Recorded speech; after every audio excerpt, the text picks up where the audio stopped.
All right. I think the recording has begun. Yes, guys? Yes. All right. Shalom Aleichem.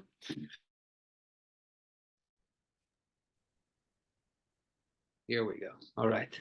Shalom Aleichem. Welcome to Yalkut Yosef on Ilchot Tefillin. Be'ezrat Hashem, our goal today is to finish the Alchot of Tefillin, and if we have time, even to give a few minutes on Pesach, Be'ezrat Hashem. And the next time we will meet is after Pesach, Be'ezrat Hashem. By then, hopefully, we will have written a little test for you. This is our custom to do a little test, which is really more like a summary of what we have learned in the halachot of tzitzit and the halachot of tefillin. Put in a few questions. I will provide the answers as well, and we'll do that thing that we did last time, so that we have some sort of a piece of paper that reminds us of what we learned. And when we look back, we'll say, "Oh wow, so this is, we tested on this. We learned this." So B'ezrat Hashem, we'll get there. But today we will finish with the halachot of tefillin. I have a debt. I have a debt to Mr. Igal Nassim that I don't see him here right now, even though I saw him this morning in Kanisa. But I want to share with you the question that he asked in our chat, and we'll give the answer over here, B'ezrat Hashem. So he had an interesting question. He said, we learned in the Yalkut Yosef regarding if someone did not get a chance to put on tefillin, and now it's Ben Hashemashot. Ben Hashemashot means sunset already happened, but Tzeta Kochavim, but the stars did not come out yet. We know that there's like a gap of, some say 13 minutes, some say 18 minutes, 20 minutes between when the sun is set until the stars are considered out. And in that time, it's Safek Yom, Safek Laila. We have a doubt if it's considered daytime or nighttime. So Igal asks a very good question. How come Yalkut Yosef says if you haven't put on your tefillin until that moment, then what you should do is you should put it on and you should say a beracha, Baruch haba Ilan. We understand why he says to put on the tefillin, because maybe it's still day, maybe it's still nighttime. But why say a beracha?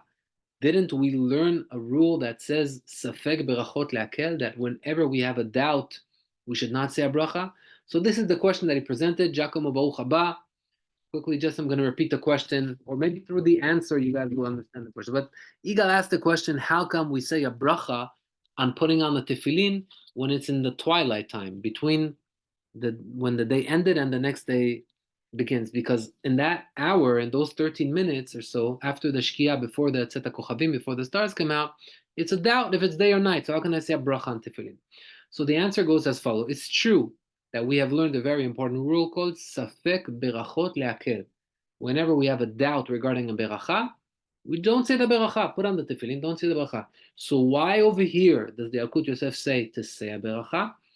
So now we're going to be introduced to a new concept that I think is very important to you guys to learn together with me, B'ezrat Hashem. It's a halachic concept. Just like we learned safek berachot leakel, we're going to learn today something called safek sefeka, which means a doubt on top of a doubt. Whenever you have a doubt on top of a doubt, then you are allowed to say the beracha. I'll give you an example. When we take out Shabbat, usually our halacha is tzeta kochavim. What is that? Like 20 minutes, really we wait about 30 minutes in reality until after the sun is set. That's when we know Shabbat is over. We're allowed to light fire and do whatever we want. That is the shita, that is the halacha according to the Geonim. And most Sephardim go according to the Geonim. The Geonim are the rabbis that lived 1,000 years ago. However, there was one rabbi a little after them. He was one of the first Rishonim. His name was Rabbeinu Tam, the grandson of Rashi. And Rabbeinu Tam held differently. He said, no, you think this is sunset? Let's say we hold that sunset is 6 o'clock where we don't see the sun anymore. He says, no, that's not sunset. The sun has much more time until it's going to set. It's still valid to pray mincha right now. The real sunset is going to be, let's say, in an hour from now, according to Rabbeinu Tam. So that's why in Motzei Shabbat, people that are strict to keep the halacha according to Rabbeinu Tam, they take their Shabbat out maybe 40 minutes after everyone else. Why? Because there's an opinion of Rabbeinu Tam that says that the hour is much more forward. The sunset is an hour later, and the Tzeta Kochavim is an hour later. Now, is this halacha? No. Sfaradim hold that is not the halacha. It's good, it's recommended. If someone could do it, chazak u'baruch. But it's not the requirement of the halacha. So if we don't follow this halacha, then what is it relevant? So we'll see today. Even though it's not relevant practically, however, we do a safek sfeka, a doubt on top of the doubt. When a person wants to put on tefillin in the twilight time, let's say between 6 to 6:15, we don't know if that's considered day or night. But wait, we have another doubt. Doubt number one, maybe halacha is like Rabbeinu Tam. Rabbeinu Tam, according to him, there's no doubt even if it's day or night. It's for sure day. There's so much time left till daytime. That's Rabbeinu Tam. Okay, we know halacha is not like him, but still we use his opinion as a doubt. So we say that's one doubt. The other doubt is even if we say that halacha is not like him, and we don't know now if it's day or night. Okay, so maybe it's day, maybe it's night. So a doubt on top of a doubt. Therefore, you would be allowed to put on the tefillin with a beracha. Let me give you a classic example that for Jews that live outside of Israel, this happens all the time. You go to a wedding, you go to a party, and the goy over there is standing on the stove making you his omelet or making you the dessert, whatever it is. He's basically baking, cooking for you. Are we allowed to eat food that is cooked by a goy? The halacha is of course not. However, the solution that the hashgacha, the kashrut offers, is they turn on the flame for the goy. Then the goy does whatever he wants, but since they turned on the flame, we're allowed to eat from that. Now, really, that is not sufficient for the Sephardim. For the Ashkenazim, the Rama, the posek of the Ashkenazim, he holds that it's enough that the fire was turned on, and then the goy could do whatever he wants, and it's considered as if a Jew cooked it, because a Jew turned on the fire. But according to the Sephardi halacha, it's not enough that we turned on the fire for the goy. We have to be active in the cooking process. So how do we eat at weddings? How do we eat when we go to a hotel and the goy is making us an omelet? So what if the Jew turned it on? He's not active. So Rav Ovadia says, oh, we have a safek sefeka. There's another doubt that I'm going to throw in here to make it possible for people to eat at these events. What's the other doubt? It says there's an opinion by a rabbi called a Rashba. We don't follow this opinion, but we use his opinion for this safek sefeka, for this doubt on top of a doubt. What's his opinion? The Rashba holds that why do we say that we're not allowed to eat food that a goy cooked for us? Because we're scared that he's going to put non-kosher food in there. That's the fear the Chachamim had, so they put this restriction. However, if the goy is cooking in a Jewish event, or if the goy is cooking in my... Gene, I don't know about the others, but I lost you there. Why aren't we allowed to eat the food? I lost. After that, I didn't hear you. I'm sorry. Oh, I don't know if that's like 5 seconds or like 30 seconds. No, 2 seconds, 3 2 seconds. seconds. Okay, everybody else with me? You heard? I don't know if everybody heard. Yes, that's fine. Okay, very good. So yeah, I don't know if it's just you or maybe I'm in a new place, so we're learning on the job training. Sorry. So let's go back to the question. So we're asking, why are we allowed to eat in this event? Why are we allowed to eat in this event? Because the Jew just turned on the fire, but according to the Sephardim, he has to be active in the cooking, and the Jew was not active in the cooking. So we use the opinion of the Rashba. The Rashba holds that since the goy, what is our fear? That he's going to put something non-kosher in the food. That fear only exists when I go to the goy's house and he cooks for me and he says, oh, everything is kosher. Okay, he's in his house. I can't trust him. But when the goy is working for us, for Jews, and there's a mashgiach on top of him, and if he does one thing wrong, he's going to get fired, and he's it's called eimat ba'al habayit alav. The fear of the owner is on top of him. Let's say, what is it, Letterman or any catering that is there, there's a mashgiach, he's scared, he's going to get fired if he does something wrong. So when the fear of the owner is on top of him, in that case, holds the Rashba, then we don't have to fear that he's going to put non-kosher food. Says Rav Ovadia, halacha is not like that. We can't just say, oh, halacha is like the Rashba, since the goy is under the Jew right now, we can eat his food. However, we use that as a safek sefeka. Maybe halacha is like the Rashba, that it's enough that he has a fear of the boss on top of him that is a Jew, and he's not going to put any kosher food. But even a halacha is not like the Rashba. Maybe halacha is like the Ashkenazim that hold that it's enough to just turn on the flame. And so even though individually, if you ask us, is halacha like the Ashkenazim that it's enough to turn on the flame? No. Is halacha like the Rashba that it's enough that he is working under a Jew? No. Says the Rav Ovadia, but if we join both of these together, we have a safek sefeka. So once we have a doubt on top of a doubt, it would be permitted to eat that food. So I hope this new concept of safek sefeka has become clear, and that's why, I'm going to remind Igal for his question, that's why we would be allowed to put on tefillin in the twilight time between sunset and Tzet Kochavim with a beracha, because maybe it's according to the Rabbeinu Tam that it's still considered daytime, and even if it's not halacha like Rabbeinu Tam, it's still twilight. There's a doubt if it's day or night, so we have a doubt on top of a doubt, and we put on tefillin beracha. All right, back to our Yalkut Tefillin. So regarding a woman, does a woman put on tefillin? We all know that a woman does not put on tefillin. But if she says, you know what, I want it, it's a nice mitzvah, do we stop her or do we not stop her? So there's a court case that you could bring and present and say, I have proof that a woman is allowed to put on tefillin. We've spoken about this before. What's the proof? Anybody remember the lady that put on tefillin? Who am I talking about? This was the wife of David HaMelech, Michal, the daughter of Shaul, the king. The Gemara says that she would put on tefillin. So therefore, if she put on tefillin, we see that it's okay for women to put on tefillin. Say the poskim. The answer is don't learn from her. One of the poskim, his name is the Shomer Emunim. He's brought by the Yafel Alev, and the Shomer Emunim says Michal knew that her soul was a manly soul. Now, how can we explain that in our terms? But basically, there's a soul that is a projector that gives to the other, like the sun projects the light, and there's a soul like the moon that receives the light. The general understanding is the man has to give the light and the woman receives it. That's why the Chachamim say if a woman is sad, it's the husband's fault. He didn't project enough light upon her. They say that Michal had a neshama that was a manly neshama, and that's the reason why she put on tefillin. And the proof is she never had any children. Why did she never have any children? Because she didn't have the right neshama. She had a male neshama. So don't learn from Michal. She is an exception, but generally women should not put on the tefillin. Another opinion we saw in the past says that it's considered even though it's not maybe a sul because mitzvat hashesh azman gerama, maybe it's not time bounded, and that's why some say any mitzvah that is time bounded, women is exempt. And since some hold that you're allowed to put on tefillin at night, it's not a time bound mitzvah. Yeah, but it's also considered a man's clothing item. Men wear it, women don't wear it, and therefore it's like a man wearing a skirt. That would be a sul.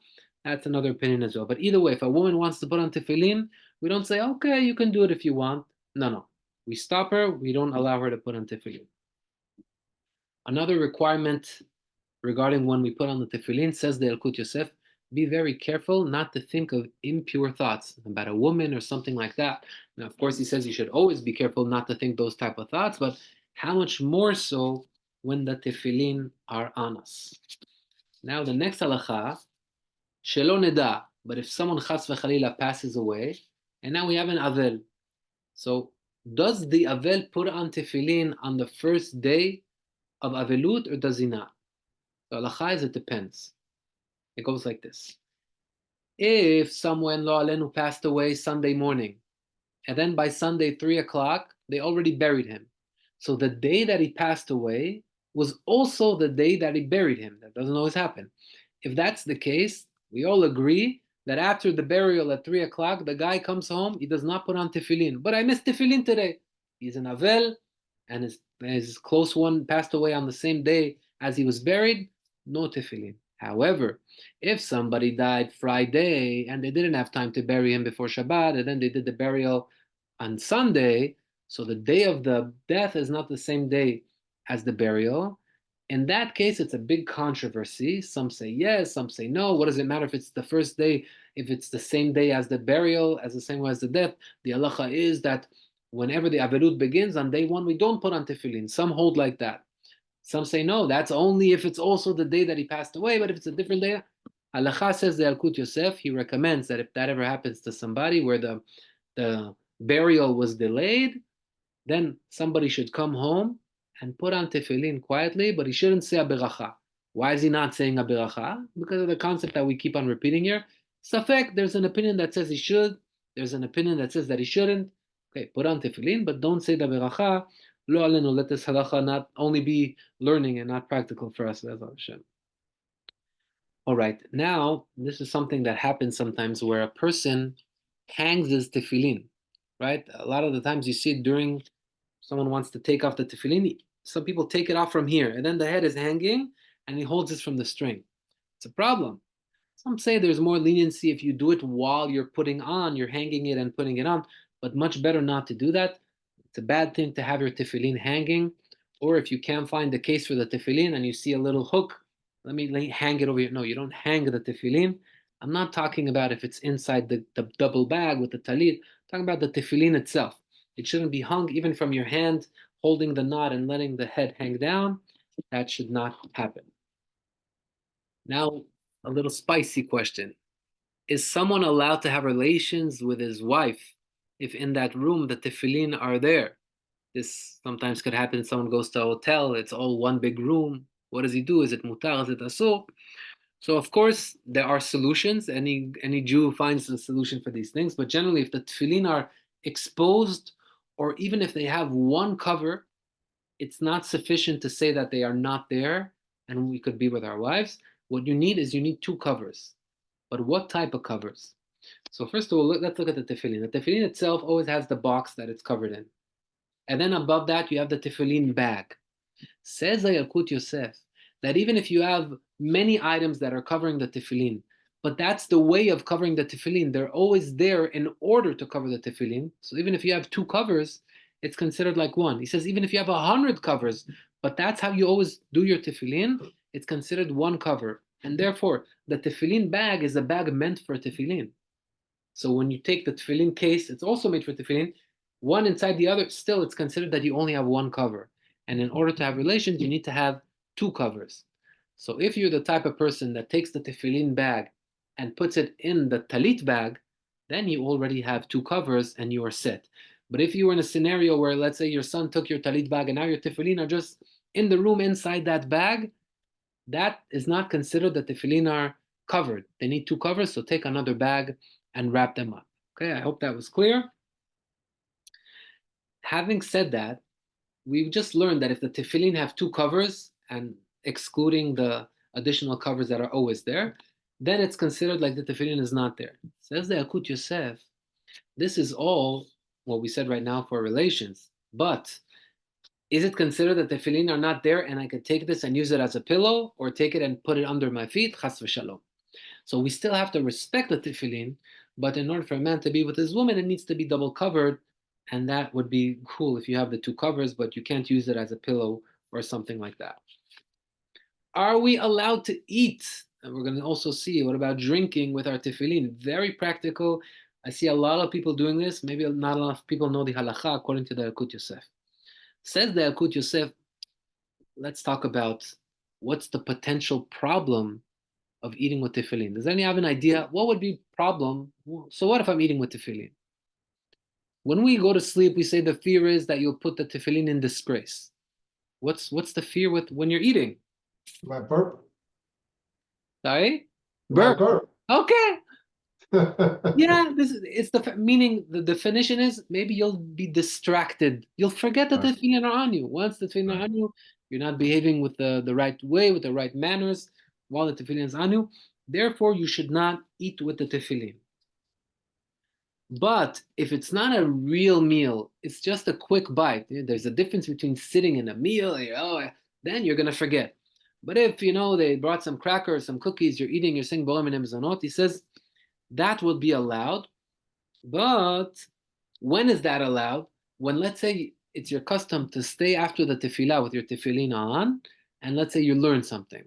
So now when I'm going to take off my tefillin to take a bite, I'm always learning. I'm eating something quick like this, not a sandwich, not hamotzi, not a seudah, a real bite.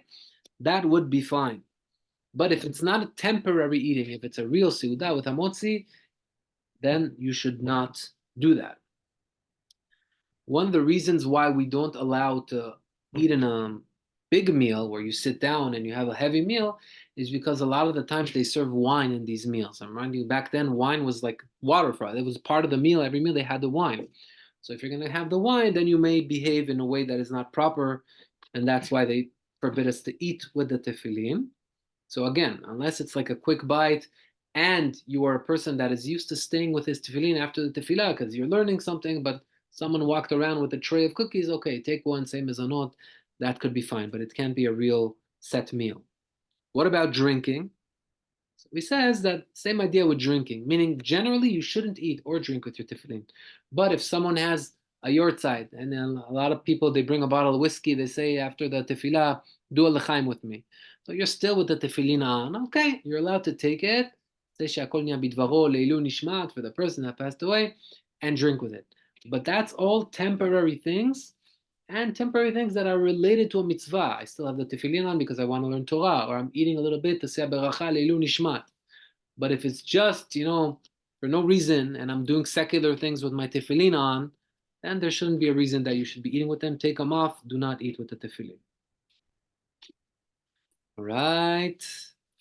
This is halacha that is very practical for me. I did this thing for many years. I kept in my tefillin bag tzedakah money. I kept tzedakah money. Whenever I need tzedakah, I gave from the tefillin bag. Says the Yalkut Yosef, you should not put anything in the tefillin bag besides what has to do with the tefillin. You have the tefillin, that's it, you put them on. You can use it as a bag for other things, even though tzedakah is a mitzvah. You can put the tzedakah bag in your talit bag, which the tefillin bag are also in there. But inside the tefillin bag, it has a high level of holiness. You can't throw it in the garbage. What? It's just a bag. No, it already wrapped the tefillin. You have to put it in genizah if you ever don't want it. And therefore, please be careful not to put secular things inside the tefillin bag. Wait, Ziv, sorry. The tefillin bag, you have to put in Geniza if you don't use it anymore? If you buy a new one? From what I learned, yes. You have to put it in genizah Oh. because it's called There's tashmish. no Shem Hashem or anything. Yeah, but it was there to cover the Shem Hashem, just like the book of the Sefer Torah. There's no Shem Hashem on it, but it was there to cover the scroll of the Sefer Torah. So when you have something covering a scroll of a Sefer Torah, tashmish kedusha, then you have to gniza it, as opposed to the talit or the talit bag. Talit is a tashmish mitzvah. It's not a tashmish kedusha. There's no Shem Hashem in that. So obviously the bag that covered the talit does not need geniza, but the bag that covered the tefillin, that does need geniza because it covered something that had Shem Hashem in there. Okay. So this we said. No sleeping with the tefillin. We also said if you have to, you're feeling very tired, let's say while you're learning, and you say, you know what, I'm just going to put my eyes closed for 2 minutes, put my head down and wake back up. That would be allowed if you take the talit and put it under the tefillin, and in your arm you move it a little bit so it's considered that tefillin are not really on you. That would be allowed. But that trick is good if you're doing it really for a couple of minutes. But you can't say, you know what, I have 2 hours now, I'm going to go sleep, I don't want to take off my tefillin, cover it. No, that's already shenat keva. A steady sleep, you're not allowed to do that. But if it's a temporary sleep, a couple of minutes just to rejoice, just to gain more power, then cover the head and the arm and go to sleep. What happens, lo alenu, if somebody drops his tefillin? So some would think that maybe there's a differentiation between if it dropped from asarat tefachim, that's about 80 centimeters, let's say a little less than 3 feet. That's already an important height in halacha. Says the Yalkut Yosef, even if you drop the tefillin less height than those 3 feet, still, originally what they required from you to do, like, would be to fast. You drop your tefillin. I'm not talking about a tefillin bag that has double cover and everything. I'm talking about the actual tefillin. If that happens, originally they wanted us to fast, but Chachamim of nowadays say that since there is weakness in the world and it's difficult for certain people to fast, it's better to just give tzedakah. And what is the value of the tzedakah? Give a value of tzedakah that you eat a meal with. How much? What meal do you eat? You eat a couple of slices of bread and butter, give $2. You have filet mignon, give accordingly. But whatever meal you want to give, you can give for that. And if they fell with the kis, meaning with the bag of tefillin on them, which I'm not talking about the whole two wraps with the tefillin, with the talit bag, just the bag of tefillin. So there's already a wrap there, but it's not double wrap. What's the din? He says, okay, no one is requiring you to fast, but still good to give tzedakah for that. What happens if I saw a live tefillin of my friend dropping it? I didn't drop it, he dropped it. Why am I saying this? Because when the Sefer Torah falls down, lo alenu, which should never happen, whoever saw the Sefer Torah falling down has to fast. By the way, this is how this class began. I don't know if you know, but this was 9 years ago on Pesach. We were together in Miami, and there was a Sefer Torah that fell down. We asked Rabbi Ben Chaim what to do. He said instead of fasting, stay up night, learn Torah, and we gave a class over there on Pirkei Avot. And then Brian, Simon, Steve, they made a contact, and we started learning Pirkei Avot together. This was 9 years ago. Since then, Pirkei Avot, Tanakh, Baruch Hashem, Pele Yoetz, now Halachot. We've been under, I just checked, it was 9 years ago, Baruch Hashem. But when the Sefer Torah falls down, even the people that see it, need to fast, the solution would be to give tzedakah or to stay up to learn Torah, as Rabbi Chaim said. So what happens with tefillin? If I saw my friend's tefillin falling down, so that there's no requirement to fast. Now again, we don't fast anyway, unless you really want to, but you could give tzedakah or you could learn Torah up at night instead of that. But the tefillin don't require you to fast. All right, we have 2 minutes to talk about Pesach before we say goodbye and Chag Sameach to everybody. We will only come back in 3 weeks. There's 2 weeks off right now, next Wednesday and the Wednesday after that. We'll be off, and Bezat Hashem in 3 weeks we'll meet again. I will be in Israel by then. And that meeting will also be the meeting of the test. So I'm going to prepare a few basic questions, the most basic, fundamental questions of Talit and Tefillin. Send it to you so that you have questions and answers like last time. And we could mark that we have learned this, and not only learned it, but we're tested on it and remember it, Bezat Hashem. Just a few pointers about Pesach, because we're going to this amazing holiday. I want to remind you that the focus of this holiday is not us, it's the children. The rabbis are saying it's very customary that the children have a children's table because we want them to be busy with the children's stuff while we do the seder. So that's the biggest mistake. The main table on this Chag needs to be the children's table. The halachot all have to do with them. The child has to ask you, Abba, ma nishtana, what's changed? What's different? The focus is on the children. Personal recommendation, I've been doing this for the last few years. It works wonders. Go to Dollar Tree or to any candy store, buy candies, buy presents, spend a few dollars on it, and show the bag of gifts to the kids and say, tonight, kids, this is yours, but I'm going to ask you questions. And then you ask them about Yetziat Mitzrayim, how many makot are them, what was the name of the king of Egypt. You could ask the younger ones easier questions, you could ask the older one harder questions. It engages the whole table. Everybody wants to see the questions you prepared, but don't just, come and wing it. Go spend half an hour before, take a piece of paper, write down questions that will interest your children. If you get your child to ask you questions, but Dad, why like this? Why like that? You've achieved the mitzvah of vehigaret rabincha. Very, very important. The focus is on the kids. Try to get them involved. That's point number one. Point number two, a lot of the times we clean the house perfectly. We make sure, even the cleaning the dust, even though it's not that we do everything, but we forget something very basic, is to pray that we should not likashel b'chametz, we should not fail with chametz. You could do your ishtadlut, but remember that everything is from Hashem. So it's not just a physical thing, it's also a spiritual thing. Hashem, please save me from chametz.